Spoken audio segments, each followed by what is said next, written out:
L'homme est mauvais dans son cœur. Il connaît pourtant les difficultés de son prochain. Mais ce qui lui tient le plus à cœur est sa propre vie. Il se consacre dans sa montagne, prie dans le secret pour son prochain, mais il ne lui donne pas une parole. Il ne cherche pas à le comprendre. Il se met dans la montagne et oublie celui qui l'a fortifié. J'ai vu l'homme dans toute sa piété. Il ne vaut pas mieux qu'un avare. Il veut garder sa joie pour lui seul, dans le lieu secret. Il reste avec ceux qui ont son mode de pensée. J'ai vu ces hommes pieux. Ils jeûnent, intercèdent, mais leurs chaînes ne sont pas brisées. Alors, je vis dans la solitude. Le vêtement approprié au jour, l'esprit disposé pour ce jour, pour recevoir, puis on déverse ce que l'on a reçu avec simplicité. On ne veut pas de difficultés.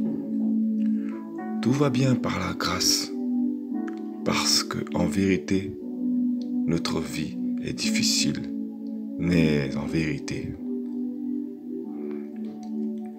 Menteur invétéré, parce que coutumier. Par la grâce, tout va bien, parce que notre bouche ne veut pas proclamer que nous nous sentons seuls dans nos difficultés. Nous vivons dans le Seigneur. La vérité, c'est que chacun porte ses propres problèmes. Menteur invétéré, puisque nous sommes censés nous soutenir les uns les autres, dans les œuvres, les uns pour les autres. Mais vu que chacun vient pour le jour du culte, pour servir à l'assemblée, non pour servir son prochain, personne ne se préoccupe des soucis de l'autre, parce que le Seigneur s'en charge. Menteur invétéré, parce que notre apparence donne beaucoup, mais notre cœur est loin du cœur de Dieu. Il y a tant d'indigents qui attendent l'aide du Seigneur.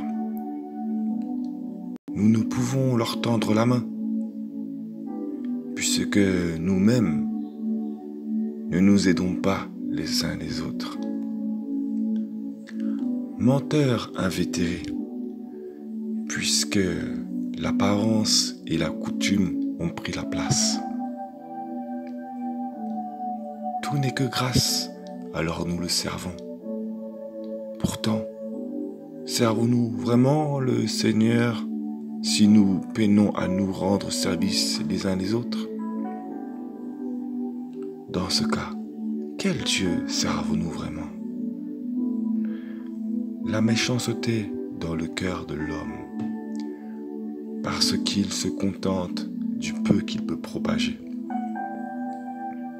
Il avoue aspirer à plus, mais il ne veut pas briser les chaînes de ses habitudes. Si ton ami fait 100 mètres avec toi, il perdra même une part de sa personne pour en faire 200 avec toi. Mais j'ai vu des hommes faire 100 mètres, donner une parole pour te laisser sur le parvis, tandis que tu lui as donné les paroles pour le lieu très saint. Nombreux vivent par la grâce, mais Dieu n'est pas aveugle, il n'est pas sourd. Dieu se souvient. Nous allons à Yahweh pour vivre, mais la vie, c'est également de se souvenir. tout revient à Yahweh. J'ai vu des hommes heureux de recevoir, mais tout garder. J'ai vu des hommes chercher des sommes. Dieu est un Dieu de grâce, mais il n'oublie pas ce qu'il a distribué.